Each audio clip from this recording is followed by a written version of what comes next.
దర్ది అన్న భావనతో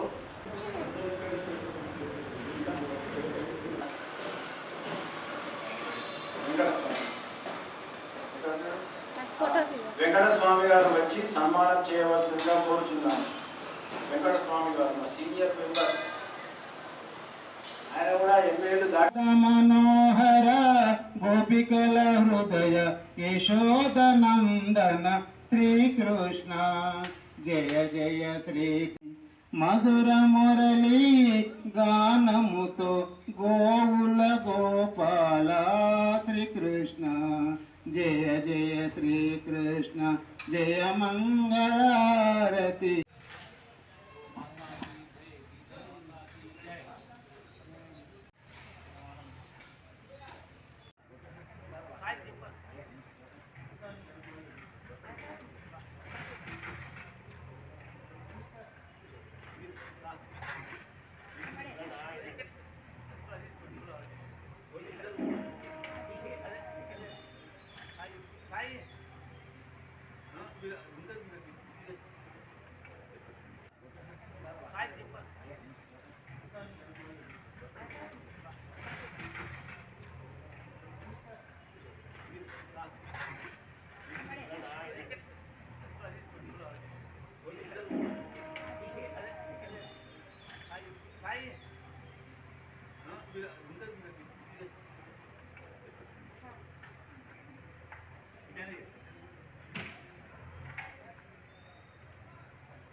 శ్రీకృష్ణ జయ మంగళహారతి గైకొనుమౌ.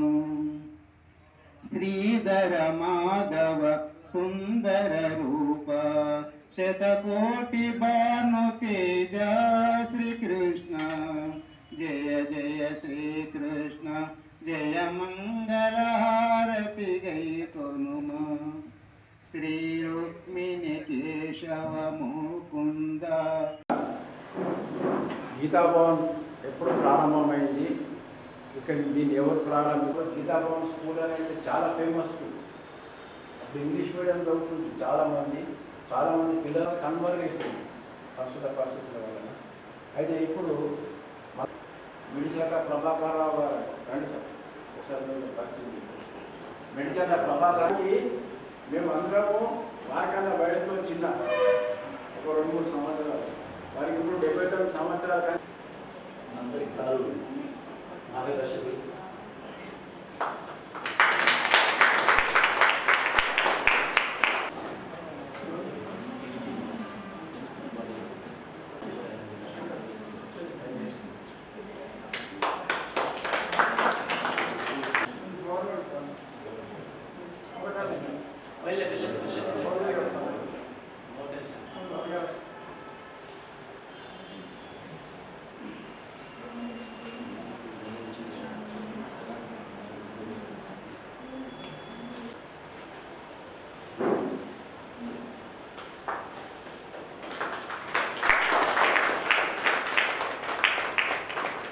ఆఫీసర్ మహబూబాబాద్ జిల్లాలో పనిచేసి రిటైర్డ్ అయ్యిండు. వారు మాకు భగవద్గీత బోధిస్తారు.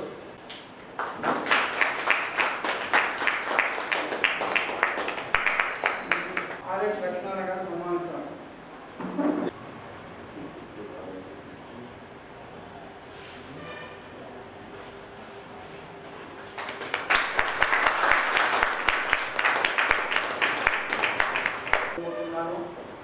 ఈ వ్యక్తి ఇక్కడ ఉన్న వాళ్ళు కొంతమందికి తెలుసు, కొంతమంది తెలియదు.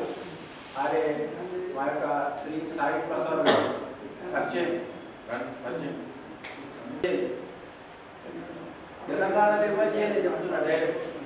ఎందుకంటే గంగాస్థాన్ ఫేజ్ 2లో రామకృష్ణ సేవా సమితి, గంగాస్థాన్ ఫేజ్ 2లో రామకృష్ణ సేవా సమితి 1 ఎకరం స్థలము, దానికి 4 దిక్కులు రోడ్డు, దాంట్లో 2 అంతస్తుల భవనం. ఆ భవనం చూస్తే కలకత్తాలో వివేకానంద ఏదైతుందో అట్లనే ఉంటుంది, సేమ్ టు సేమ్ కట్టించింది.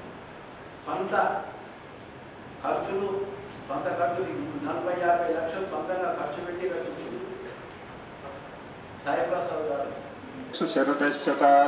ఓం శతమానం భవతి శతాయ శతేంద్రియ ఆయుష్యేంద్రియ ఓ విద్యావాన్ శక్తి नाचोरे गोकुल के प्यारे गाओ रे नाचो रे नाच लगाओ रे हरि सुंदर नंदन कुंद हरि नारायण हरि ओम हरि केशव हरि गोविंद हरि नारायण हरि ओम हरि सुंदर नंदन कुंद हरि नारायण हरि ओम हरि नारायण हरि ओम हरि नारायण हरि ओम.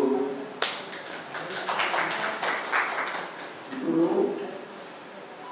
మా సంస్థ యొక్క అధ్యక్షుడు ఎంఎస్ నరసింహాచార్య గారు స్వాగతం సుస్వాగతం. దీంట్లో అఖిల భారతీయ గీతా ప్రచార మండలి నిజామాబాద్ అనేటటువంటిది ముఖ్యోద్దేశం ఏంటంటే గీతను ప్రచారం చేయడం, ప్రచారమే కాకుండా గీతా సారాన్ని వాళ్ళకి అర్థమయ్యేటట్టు చేయడం, అర్థమయ్యేటట్టు చేయడం కాకుండా దాన్ని ఆచరింపజేయడం అనేది దీని ఉద్దేశంతో 1960 ప్రాంతంలో ఈ నిజామాబాద్ మున్సిపల్ కోర్టులో పనిచేసినటువంటి జోషి గారు ఉత్సాహంతో కొంత ల్యాండ్ని తన ఇన్ఫ్లుయెన్స్ తోటి సంపాదించితో పాటు ఒట్టి ప్రచారమే కాకుండా ప్రచారం కావాలంటే ఒక విద్యాలయం కావాలి అనే ఉద్దేశంతో ఒక విద్యాలయాన్ని కూడా స్థాపించారు, ద గీతా కాన్వెంట్ స్కూల్. దీంట్లో చాలామంది ఇప్పుడున్నటువంటి ఎమ్మెల్యే లక్ష్మీనారాయణ గారు మిగతా వాళ్ళు చాలామంది దీంట్లో చదువుకొని పెద్దవాళ్ళు అయినారు, సత్ప్రవర్తన కలిగినటువంటి వాళ్ళు ఉన్నారు. ఇక్కడే కాకుండా ఆయన ఎక్కడ పోతే అక్కడ గీతా ప్రచార మండలి స్థాపించారు. తర్వాత నెక్స్ట్ నిర్మల్లో పోయినారు, నిర్మల్ ట్రాన్స్ఫర్ అయితే అక్కడ కూడా గీతా ప్రచార మండలి స్థాపించి ఒక పెద్ద సంస్థ అక్కడ నిర్వర్తించారు. అక్కడి నుంచి బోధనకు పోయినారు, బోధనలో కూడా గీతా ప్రచార మండలి స్థాపించి అక్కడ కూడా స్థాపించారు. అట్లానే బైన్సాకు వెళ్ళారు, బైన్సా కూడా అక్కడ స్థాపించి, అంటే ఇక్కడ ఈ 3 సంస్థలు మాత్రం యాక్టివ్గా పనిచేస్తున్నాయి. ఇక బైన్సా మాత్రం దూరంగా ఉండటం వల్ల దాన్ని కంటిన్యూ చేయడం అనేది వాళ్ళతో సరికాలేదు, అది డిఫెక్ట్ ఉంది. ఈ 3 మాత్రం యాక్టివ్గా పనిచేస్తున్నాయి. అయితే దీంట్లో భగవద్గీతను చాలా పవిత్ర గ్రంథంగా మనం పరిగణిస్తాం. ప్రపంచం మొత్తంగా అందరూ పాటించేటటువంటి చదివేటటువంటి భగవద్గీత ఒక మత గ్రంథం కాదు, ఒక హిందుత్వాన్నే బోధించేటటువంటిది కాదు. ఇది జీవన విధానాన్ని బోధించేటటువంటి ఒక గ్రంథం. దీంట్లో మనం కష్టాలు అంటే మన మనిషి జీవితం అనేటటువంటి సుఖ దుఃఖాలమయం. ఒకప్పుడు సుఖం ఉంటుంది, ఒకటి దుఃఖం ఉంటుంది, ఒకసారి బాధ ఉంటుంది, ఒక సంతోషం ఉంటుంది. సంతోషం ఉంటే బాగా పొంగిపోయి, దుఃఖం ఉంటే కునిగిపోవడం జరుగుతుంది. ఈ భగవద్గీత ఏం చెప్తుందంటే అన్ని కాలాల్లో ఈక్వాలిటీ, అంటే మనలో ఉన్నటువంటి అన్నిటి ఒక సమదృష్టితో చూపించడం అనేది దీని యొక్క సారాంశం. దీన్ని బోధించడం జరుగుతుంది. ఆ జరిగినప్పుడు ఎట్లా ప్రవర్తించాలి, ఎలా తను ధైర్యంగా ముందుకు పోవాలి. ముందుకు పోవాలంటే కర్తవ్య నిర్వహణ చాలా ముఖ్యం. కర్మ సిద్ధాంతాన్ని బోధించేదే ఈ భగవద్గీత. చాలా కృష్ణ మందిరాలు ఉన్నాయి. అంటే ఒక మోక్షానికి అంటే నువ్వు చెయ్యాలి. ఈ జీవితం అనేది ఒక ప్రయాణం, ఇట్లా సాగిపోతూనే ఉండాలి, ఆగకూడదు, నీ పని నువ్వు చెయ్యు. అదిగా కృష్ణుడు కూడా ఇక్కడ బోధించాడు ఏంటంటే ధర్మాన్ని నిలబెట్టడానికి నేను యుగాల్లో పుడుతూనే ఉంటాను, ధర్మం అప్పుడప్పుడు నశిస్తుంది. అంటే రాముని కాలంలో ధర్మం ఒక విధంగా ఉంటే అప్పుడు రాముడు ఉదయించాడు, రాముడు పుట్టాడు, ఆ ఏకపంథ వ్రతం అనే ధర్మాన్ని ఆయన బోధించాడు. ఈ కృష్ణుడి కాలంలో ధర్మం నశించినప్పుడు కృష్ణుడు పుట్టినాడు. అందుకనే ఏమంటాడు, యథా యథా హి ధర్మస్య గ్లానిర్భవతి భారత అభ్యుత్థానం అధర్మస్య తదాత్మానం సృజామి. అప్పుడు నేను పుడతాను, మిమ్మల్ని ప్రయాణించేటట్టు చేస్తాను, నేను చెప్పినట్టుగా చేయండి అంతే తప్ప మీరే దీన్ని మాట్లాడొద్దని అర్జునుడికి చెప్పి కర్తవ్యం చేస్తాడనమాట. కర్తవ్యం చేసేటట్టుగా చేస్తాడు. అంటే మనకు కూడా జీవితంలో మన కర్తవ్యం ఉంది, ఇక్కడే ఆగిపోకూడదు. మన ప్రయాణం కొనసాగుతుంది, చివరికి ఎప్పుడో మనం చేరాల్సిందే. ఈ మధ్యలో పుట్టుక చావు పుట్టినట్టు వాడు చావక తప్పదు. Death is certain. ఎవడు కూడా ఎలకాలం ఉంటాడు. డెత్ అనేటువంటిది సర్టెన్ కాబట్టి తప్పదు. కాబట్టి ఈ మధ్యకాలంలో మనం చేసేటటువంటి కర్తవ్యాన్ని నిర్వర్తించాలని బోధించేదే ఈ భగవద్గీత. దీనికి మన జోషి గారు స్థాపించి దాన్ని దిగ్విజయంగా నిర్వర్తించారు. ఆ దాన్ని మేము కూడా కొనసాగించడానికి మన శాయశక్తులకు మేము కష్టపడుతున్నాం. మాకు సహకారం చేయాలి. మీ అందరికీ ఈ సందర్భంగా వచ్చినటువంటి అందరికీ ఆహ్వానం పలుకుతూ మరొకసారి కృతజ్ఞతలు ఉపయోగిస్తున్నాం.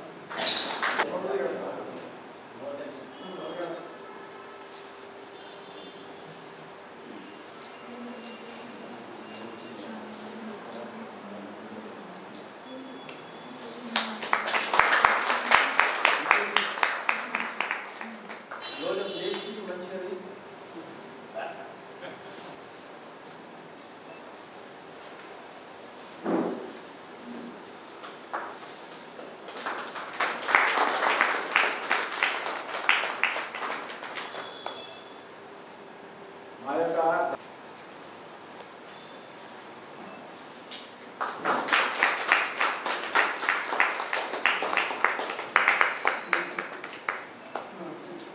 గంగాస్థాన్ ఫేజ్ 2లో రామకృష్ణ సేవా సమితి 1 ఎకరం స్థలం, దానికి 4 దిక్కులు రోడ్డు, దాంట్లో 2 అంతస్తుల భవనం. ఆ భవనం చూస్తే కలకత్తాలో